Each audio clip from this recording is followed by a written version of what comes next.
Hello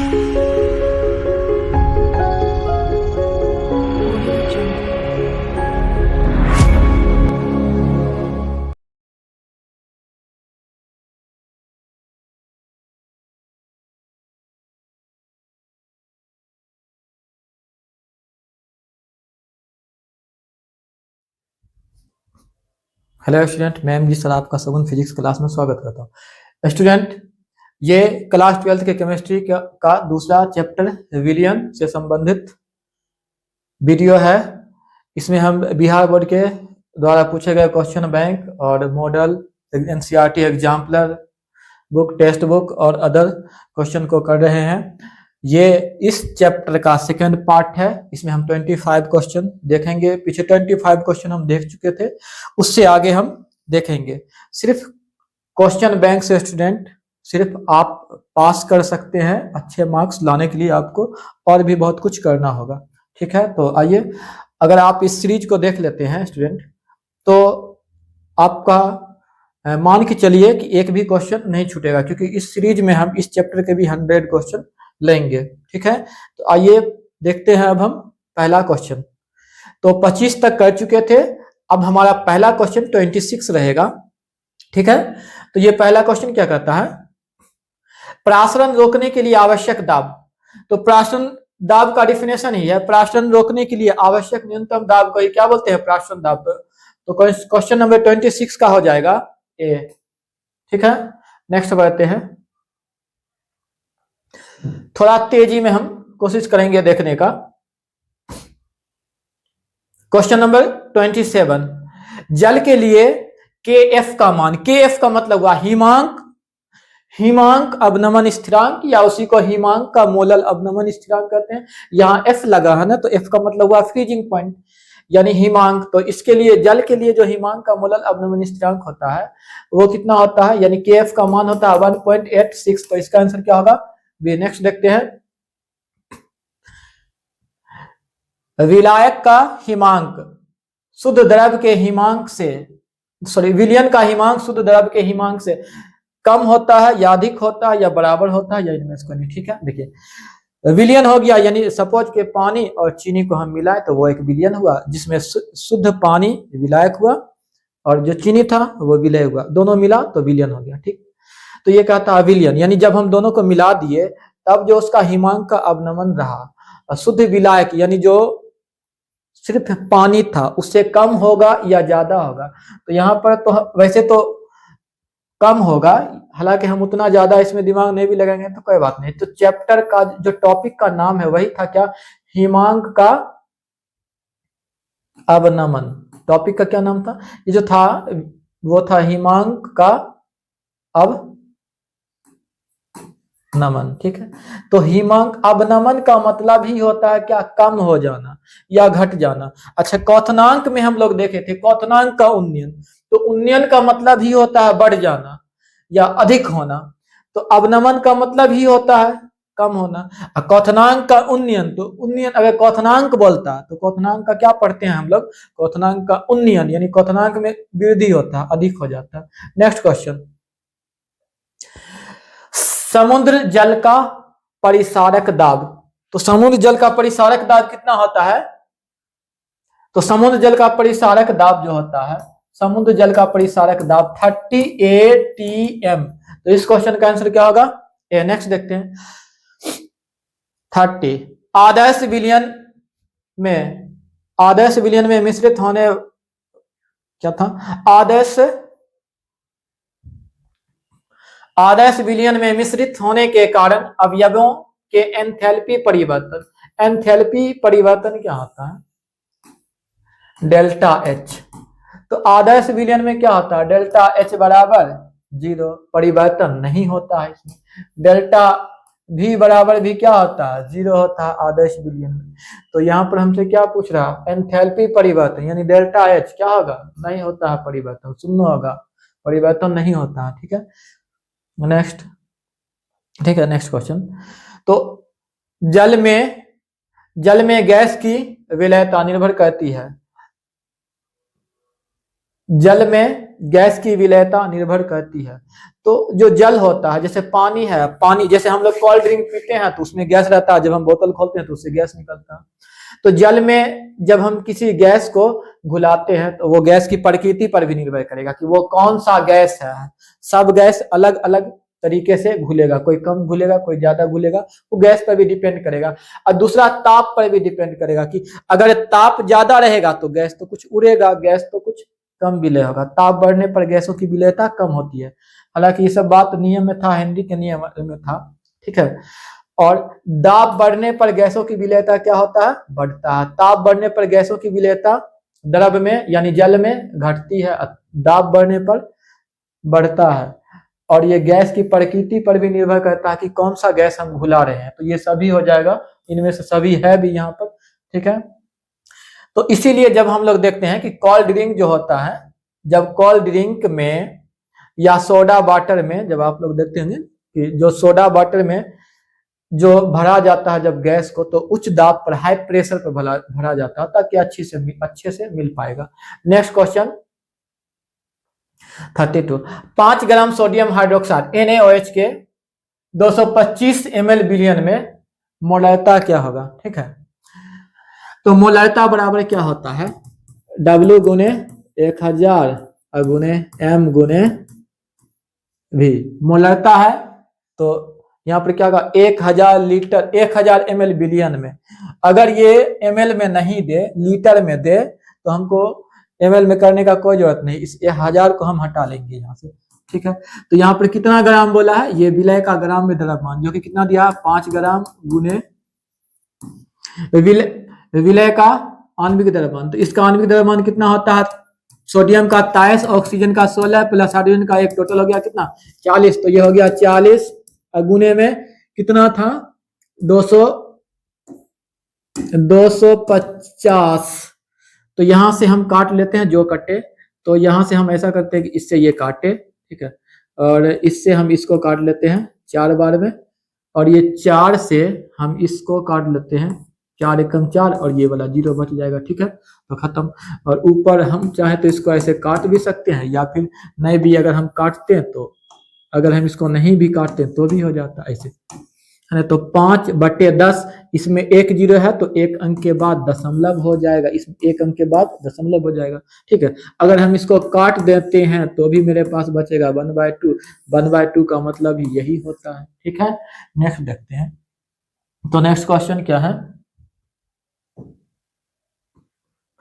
0.3 m का मतलब मोल, 0.3 मोल phosphorus अम्ल की नॉर्मलता। नॉर्मलता के लिए एक फॉर्मूला क्या था कि नॉर्मलता को जनरली हम n से सूचित करते हैं, तो n बराबर था एक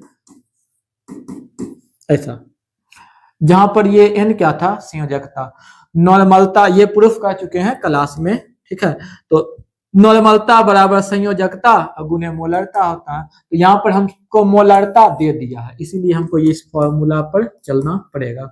और यहाँ पर संयोजकता हमको निकालना होगा, संयोजकता। तो इस अम्ल का जो संयोजकता, यहाँ से हम क्या करेंगे, क्षारकता निकालेंगे।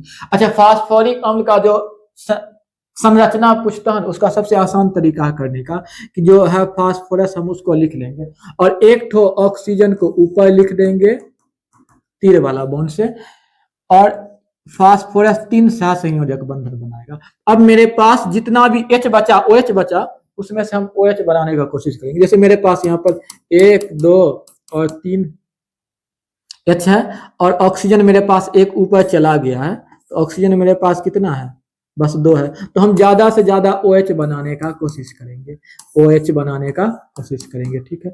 अब नहीं, अब लास्ट में H बचा, ठीक है। तो ऐसे ही किसी भी फास्फोरिक अम्ल का हम संरचना भी कर सकते हैं, पूछता है संरचना भी। यहाँ पर क्षारकता कितनी है, OH कितना है, 2, तो बस ये हो गया कितना, 2। अब इसको हम दशमलव को भूल जाते हैं, 3 दूनी 6, 1 अंक के बाद दशमलव है तो 1 अंक के बाद दशमलव लगा देंगे, तो इसका आंसर क्या हो जाएगा, खा गया। अच्छा, यहाँ बैठा है, डी में बैठा है, ठीक है। नेक्स्ट देखते हैं। नेक्स्ट क्वेश्चन नंबर 34, हाँ, 0.01 मोल तनु घोल घोल के लिए सबसे न्यूनतम हिमांक किसका होगा। अच्छा हिमांक पूछा है, इसमें एक बात है, एक लॉजिक है। एक तो ये बात है कि जिसमें कणों की संख्या या फिर वानठॉप गुणक कहें आई का मान सबसे ज्यादा होता है, वानठॉप गुणक जिसमें सबसे ज्यादा होता है उसका अनुसांख्यिक गुणधर्म सबसे ज्यादा होता है, यानी वाष्प दाब का सापेक्ष अवनमन सबसे ज्यादा होगा, हिमांक का अवनमन सबसे ज्यादा होगा, क्वथनांक का उन्नयन सबसे ज्यादा होगा और परिसारक दाब सबसे ज्यादा होगा। लेकिन यहाँ पर समझना एक चीज है, सिर्फ क्वथनांक बोले तो वो अनुसांख्यिक गुणधर्म नहीं है, लेकिन कणों की संख्या ज्यादा रहने पर क्वथनांक भी ज्यादा होता है, ठीक है। और इसी तरह से अपरिसारक दाब भी ज्यादा होगा। लेकिन यहाँ पर समझने का चीज ये है कि हिमांक का अवनमन जब पूछता तो कणों की संख्या अधिक होता तो अधिक होता, लेकिन सिर्फ हिमांक में उल्टा हो जाता है, ठीक है। ऐसे ही वाष्प दाब में उल्टा हो जाता है, वाष्प दाब का सापेक्ष अवनमन, अब वाष्प दाब का सापेक्ष अवनमन अनुसांख्यिक गुणधर्म है, वाष्प दाब अनुसांख्यिक गुणधर्म नहीं है। तो वाष्प दाब या सिर्फ हिमांक बोले तो ये उल्टा हो जाता है, जिसमें कणों की संख्या अधिक उसमें कम होता है। तो इसमें जो तो ये जो है ये सहसंयोजक यौगिक है, ये आयन में नहीं टूटेगा, इसमें एक ही आयन होगा, ये आयन में टूटेगा नहीं, ऐसे ही रहेगा। लेकिन ये इसमें दो आयन है, पोटेशियम आयोडाइड, एक पोटेशियम एक आयोडाइड दो, और इसमें कितना होगा तो aluminium, aluminium sulphate, aluminium sulphate, aluminium aluminium कितना है 2 प्लस सल्फेट कितना 3, तो ये 5। तो इसमें कणों की संख्या सबसे अधिक है, तो इसमें सबसे कम होगा। हिमांक का बात कर रहा था, हिमांक का अवनमन बोलता सबसे अधिक, तो इसी में होता, ठीक है। तो न्यू ठीक है, हिमांक सबसे कम इसमें होगा, हिमांक का अवनमन सबसे अधिक इसी में होगा, ठीक है। आर का मान, तो आर का जो मान होता है, एक तो होता है कैलोरी में होता है, 2 कैलोरी में क्या होता है 2 कैलोरी में होता है, जब कैलोरी में देता तब। तो यहाँ पर कैलोरी में नहीं दिया तो हम देख लीटर एटीएम पर केल्विन पर मोल में दिया है सारा, तब ये क्या हो जाता है 0.0821 ऐसा होता है। तो ऐसा कहाँ पर है 0.082, तो यही हो गया है ना, ऑप्शन के हिसाब से हम देख लेंगे यही हो जाएगा, ठीक है। क्योंकि इसमें 1 नहीं दिया है, कोई बात नहीं है, दशमलव के बाद 3 अंक तक लेके चल रहा है। क्वेश्चन नंबर 36, दो द्रवों का एक मिश्रण जो स्थिर संघटन पर उबलता है का मतलब क्या है क्वथनांक, उबलने को क्या बोलते हैं क्वथनांक, उसको क्या बोलते हैं, उसको बोलते हैं एजियोट्रोपिक मिश्रण, स्थिर क्वाथी मिश्रण। तो यहाँ पर एजियोट्रोपिक यानी एजियोट्रोप शॉर्ट में लिख दिया है, ठीक है, एजियोट्रोप। तो इसका क्या हो जाएगा बी हो जाएगा। नेक्स्ट देखते हैं, समपराश्रयी विलयनों में बराबर होता है, तो समपराश्रयी विलयन में क्या बराबर होता है, तो यहाँ पर क्या होता है समपराश्रयी विलयन किसको कहते हैं, जिसमें सम का मतलब क्या हुआ समान, पराश्रयी का मतलब क्या हुआ परासरण दाब, तो जिसमें परासरण दाब समान होता है, 2 विलयन जिसके परासरण दाब समान है उसको समपराश्रयी विलयन कहेंगे। अब 2 विलयन है, दोनों सेम दाब लगा रहा है, इसका मतलब ये है कि दोनों विलयन की सांद्रता समान रही होगी।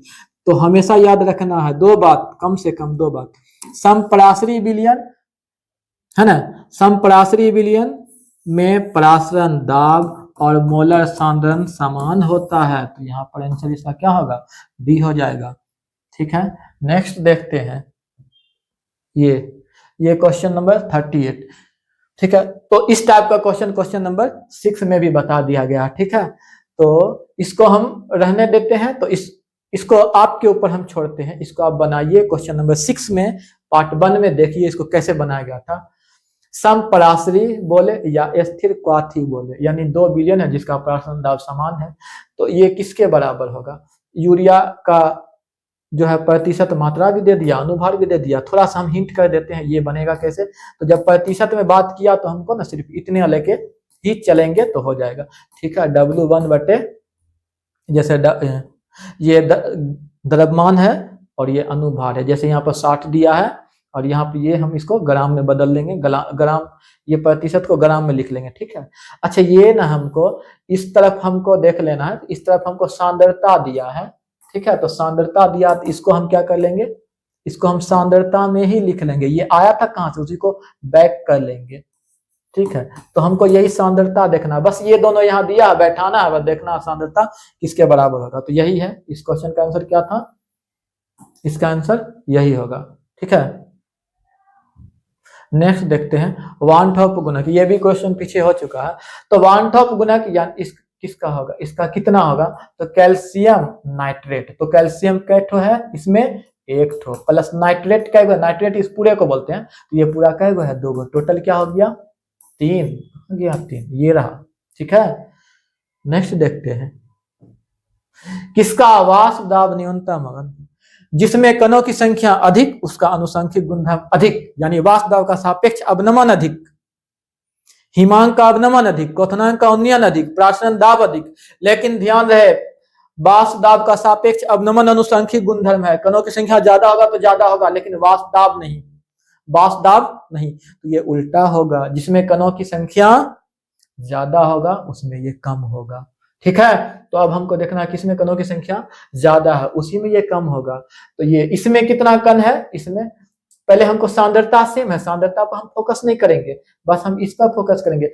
पोटेशियम क्लोराइड के, यानी पोटेशियम एक तो है, क्लोराइड पोटेशियम एक तो है, क्लोराइड एक तो है, टोटल हो गया कितना, दो। इसमें वान टॉप गुणक पूछे तो दो हुआ, आई हुआ दो। यूरिया, ग्लूकोज, चीनी ये सब नहीं टूटता है, इसमें कणों की संख्या एक होता है, ये आयन में नहीं टूटता है ये। और इसमें क्या है, सोडियम सल्फेट, सोडियम दो ठो है, सल्फेट इस पूरे को बोलते हैं। तो यहाँ पर कितना आ गया, दो गो सोडियम और सल्फेट एक ठो, इसमें तीन हो गया, ये आई निकाल दे रहे हैं, ये हम क्या निकाल दे रहे हैं, वान टॉप गुणक, ठीक है। ये क्या निकाल रहे हैं हम, वान टॉप गुणक निकाल रहे हैं, आई, ठीक है, 1 + 1। यहाँ पर देख लेते हैं, यहाँ पर NaCl सोडियम क्लोराइड कितना हो गया, 2। तो ये भी कभी कभी पूछ लेता है वान टॉप गुणक, तो ऐसे हम निकाल लिया करेंगे जब भी पूछा करेगा। तो वाष्प दाब किसमें ज्यादा हो किसमें कम होगा, जिसमें कणों की संख्या सबसे अधिक होगा। तो किसमें कणों की संख्या सबसे अधिक है, ये, उसमें वाष्प दाब कम होगा। और वाष्प दाब का सापेक्ष अवनमन अधिक किसमें होगा, कणों की संख्या जिसमें अधिक होता है, ठीक है। थोड़ा उल्टा होता है, इस बात को थोड़ा ध्यान समझना है। अब कौन इसमें पूछ रहा है कि कौन आदर्श विलयन नहीं है, पहले हम समझते हैं। आदर्श घोल कौन रहेगा, जिसमें संरचना एक जैसा रहेगा, आदर्श घोल रहेगा। जिसमें संरचना एक जैसा नहीं रहेगा वो आदर्श घोल नहीं रहेगा। अब थोड़ा सा हम इसको देख लेते हैं। तो यहाँ पर जो है स्टूडेंट, ये है बेंजीन। तो बेंजीन का मतलब ये जो है, ये है बेंजीन, ठीक है। तो हम सीधे सीधे यहाँ पे स्ट्रक्चर बनाते हैं। तो थोड़ा ये है ऊपर, बेंजीन का क्या होता है, कुछ ऐसा होता है। ये हम नीचे बना देते हैं, ऊपर थोड़ा देखने में दिक्कत हो रहा है, लाइट पड़ रहा है। तो ये हुआ बेंजीन, ठीक है, ये निकलना नहीं चाहिए। ये हुआ बेंजीन। और टोलुइन का क्या मतलब हुआ, तो इसमें संरचना एक जैसा है, तो एक जैसा है तो ये दोनों आदर्श विलयन होगा। इसमें क्या होता है, इसमें मिथाइल एल्कोहल, और ये है इथाइल, है ना, एल्कोहल। तो इसमें भी संरचना एक जैसा है, जैसे दोनों में एल्कोहल का क्रियाशील समूह है, दोनों में एल्काइल समूह है, बहुत हद तक एकदम से मिल गया। तो ये भी आदर्श विलयन होगा, ये भी आदर्श विलयन होगा, ये भी आदर्श विलयन होगा। बहुत बार ऐसे पूछता है कौन आदर्श विलयन है, पूछा हुआ है, इसे पूछ रहा नहीं है, तो हमको पहचानने आना चाहिए ना। यहाँ पर कार्बन टेट्रा क्लोराइड, तो कार्बन का क्या होता है, Ca, टेट्रा क्लोराइड यानी Cl4। अच्छा, कार्बन के ही वर्ग का, कार्बन के ही जाति का कौन होता है, सिलिकॉन, Si। और यहाँ भी क्या है, तो हम देख पा रहे हैं इनकी संरचना समान जैसी है, एक समान है, इनकी संरचना एक जैसी है, इसका संरचना एक जैसा है, लेकिन इसका संरचना, इन दोनों का संरचना एक जैसा नहीं है। क्लोरोफॉर्म याद रखना, इसका उपयोग बेहोशी करने में किया जाता है। एसीटोन, एसीटोन, ठीक है। एसीटोन का मतलब क्या होता है, ये कीटोन का क्रियाशील समूह जिसमें होता है, कीटोन यानी CO बीच में और CH3 और CH3। तो इसमें कहाँ सिमिलरिटी है, इसमें नहीं है, तो यही आदर्श विलयन नहीं है। तो ये सब आदर्श विलयन है। इसका ये रहा संरचना और इसका संरचना ऊपर है, इसका ये है, ठीक है। लिखना चाहें तो लिख सकते हैं, बड़ा इंपॉर्टेंट सूत्र है। इसका सूत्र हम लिख दें तो ये बेंजीन का, इसको सूत्र के रूप में लिखेंगे तो बेंजीन का सूत्र होता है C6H6। और इसमें जो होता है इसमें जो होता है टॉलुइन का सूत्र होता है CH6, इसका H एक हटा लिए, उसी H के जगह पे क्या बैठा लेते हैं, ठीक है, तो ये होता है, ठीक है, सूत्र लिख दिए।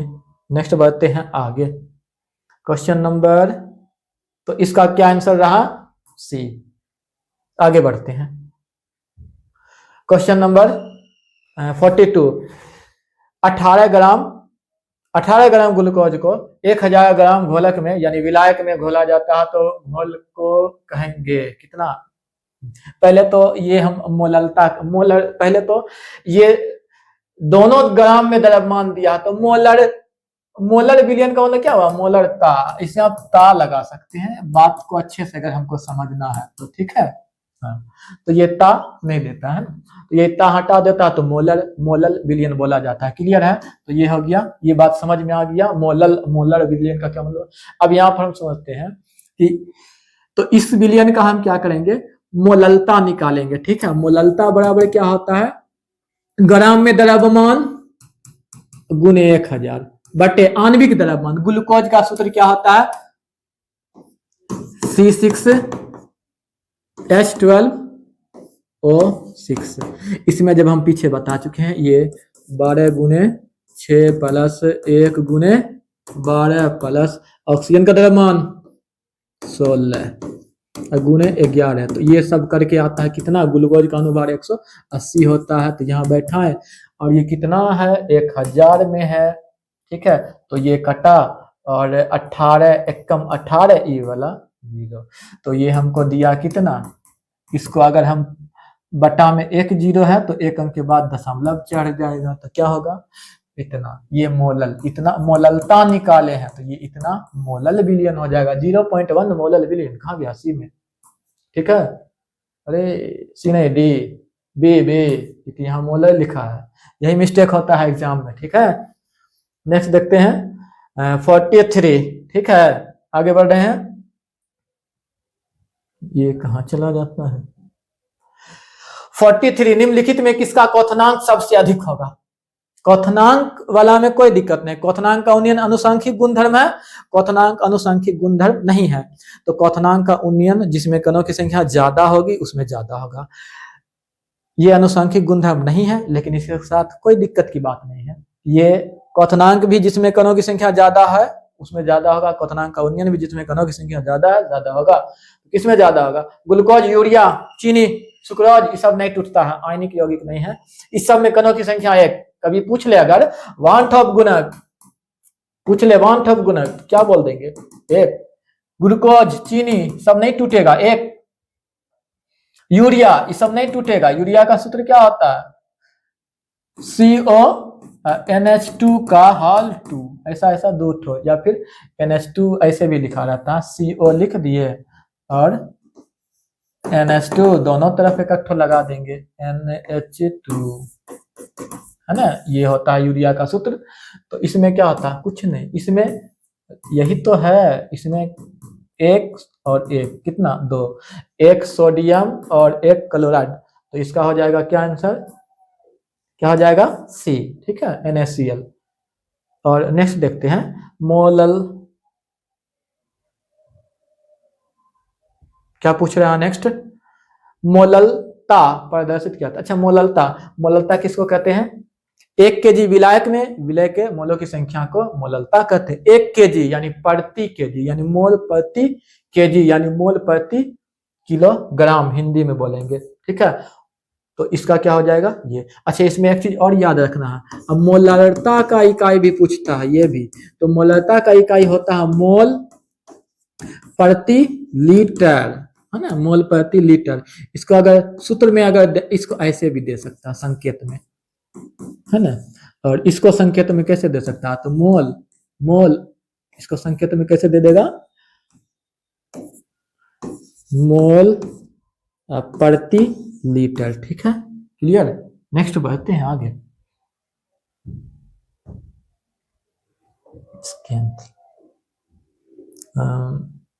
45,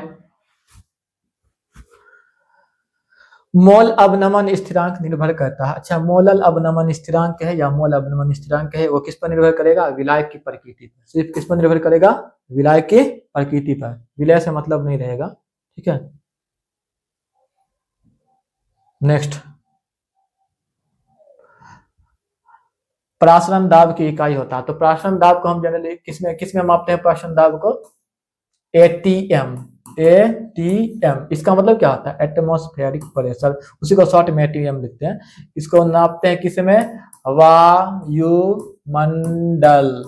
है ना, इसको वायुमंडल, है ना। पीछे भी एक क्वेश्चन में दिया हुआ था ना कि 300, नहीं नहीं, एक क्वेश्चन में दिया हुआ था, उसमें भी वायुमंडल करके दिया हुआ था ना, प्राशन दाब 0 पॉइंट ऐसा करके दिया था ना, इतना वायुमंडल है।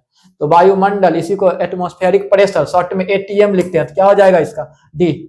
नेक्स्ट, निम्नलिखित में कौन बीमाहीन है? मतलब जिसका मात्रक नहीं होता उसी को क्या बोलेंगे? बीमाहीन। तो इसका मात्रक क्या होता है? इसका मात्रक होता है मोललता है, तो मोल प्रति केजी, मोल प्रति केजी, केजी। इसका मात्रक क्या होता है? मोलरता, मोल प्रति लीटर, मोल प्रति लीटर। ये सामान्यता है, सामान्यता जिसको नॉर्मलता कहते हैं। 1 लीटर विलियन में विलय के ग्राम समतुल्यांक की संख्या को मोललता या ये सॉरी सामान्यता या नॉर्मलता कहते हैं। तो ये है क्या? ग्राम समतुल्यांक, समतुल्यांक प्रति लीटर, लीटर। ठीक है, अब मोल अंश जो होता है ये होता है विलय के मोलों की संख्या, विलय के मोलों की संख्या अब बटे विलियन का मोलों का संख्या, विलियन का मोलों का संख्या। ठीक, तो ये होता है विलय का मोल अंश। और विलायक का मोल अंश लिखना है तो विलायक का मोलों की संख्या बटे विलियन का मोलों की संख्या। तो इसमें ऊपर भी मोल और नीचे भी क्या रहता है? नीचे भी मात्रक क्या है? मोल। तो ऊपर भी मोल नीचे भी मोल, तो मात्रक क्या होगा? मोल से मोल कट जाएगा, तो इसका मात्रक नहीं होता है। अच्छा, ताप द्वारा कौन प्रभावित नहीं होता है, कौन होता है, ये भी याद रखना है, यहाँ पर हम बता देते हैं। ठीक है, जिसमें आयतन आएगा वो ताप द्वारा प्रभावित होता है, और जिसमें आयतन नहीं आएगा वो ताप द्वारा प्रभावित नहीं होता। ये ताप द्वारा प्रभावित होता है सामान्यता, जिसको नॉर्मलता भी कहते हैं, और मोलरता भी ताप द्वारा प्रभावित होगा, आयतन है। मोललता में आयतन नहीं है, ताप द्वारा प्रभावित नहीं होगा, इसमें भी आयतन नहीं है, ये भी ताप द्वारा प्रभावित नहीं होगा। ठीक है, तो ये दोनों ताप द्वारा प्रभावित होगा। नेक्स्ट देखते हैं 48 नंबर क्वेश्चन। जब विलयन में विलय का संयोजन यानी संगुणन यानी संयोजन होता है तो वान टॉप गुणक आई क्या हो जाता है? संयोजन का मतलब क्या होता है? सबसे पहले जैसे मान लेते हैं कि एक ए और एक बी, दो अणु है और ये दोनों मिलकर के कुछ एक चीज बनाए, तब हम कहेंगे संयोजन। अभिक्रिया होता था ना, संयोजन। तो इसमें वान टॉप गुणक जो असल में निकालने का वो तरीका है वो क्या है कि यहाँ इसके पहले अभिक्रिया से पहले कितना था? अणु कितना था? आयन या अणु जो भी है कितना था? 1 प्लस 1 यानी 2। इधर अभिक्रिया के बाद कितना? पहले था कितना? 2। अभिक्रिया के बाद कितना?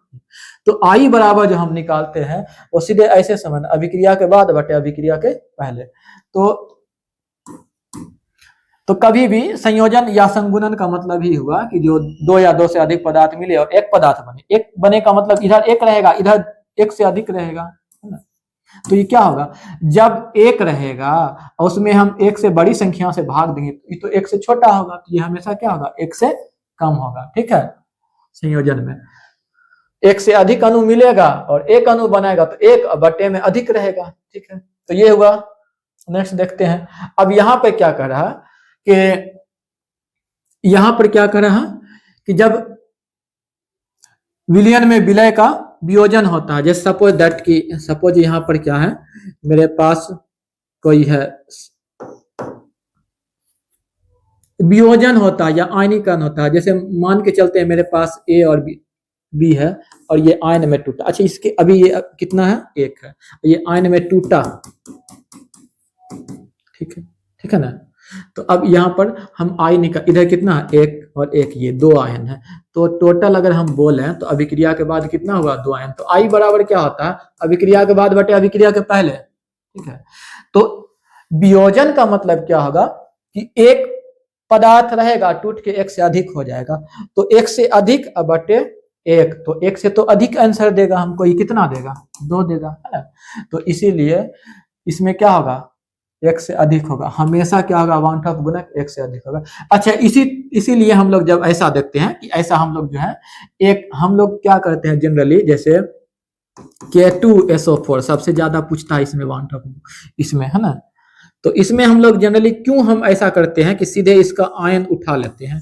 आई बराबर क्या होगा, अभी जैसे ये आयन में टूटेगा तो 2 ठो पोटेशियम, 1 ठो सल्फेट, तो 2 + 1 3, बट्टा में तो नहीं कुछ देते हैं, सीधे हम बोल देते हैं इसमें कणों की संख्या जितना है वही, क्योंकि बट्टा में 1 देंगे तो जो है वही ना रहेगा, तो इसीलिए ऐसा करते हैं, ठीक है। तो इसमें क्या हो जाएगा, 1 से अधिक 1/2 गुणक, ठीक है।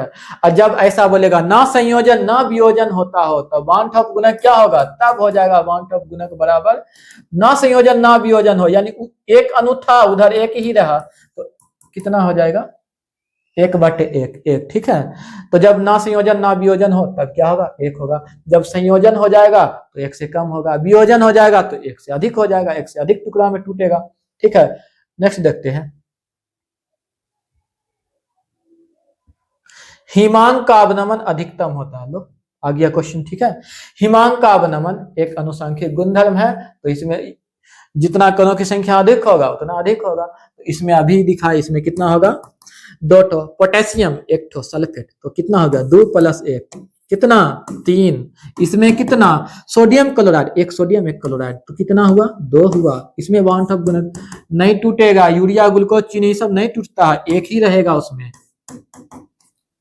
तो जिसमें अधिक होगा कणों की संख्या यानी 1/2 गुणक अधिक होगा, उसी में क्या होगा, अधिक होगा, हिमांक का अवनमन अधिक होगा, क्वथनांक का उन्नयन अधिक होगा, इसमें K2SO4 में, ठीक है स्टूडेंट, ठीक है।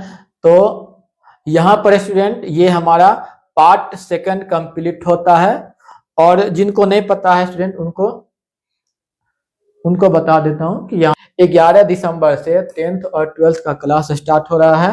केमिस्ट्री का टाइम 7 बजे से है 12th का, और फिजिक्स का 12th का टाइम 8 बजे से रहेगा। मैथ कुंदन से पढ़ाएंगे, उनका टाइम 9 बजे से रहेगा, और 10th का 6:15 बजे से है, ठीक है। ओके, तो इसको अच्छे से आप पढ़िए, और नेक्स्ट पार्ट जल्द ही आएगा, ठीक है। तब तक पढ़ते रहिए, धन्यवाद।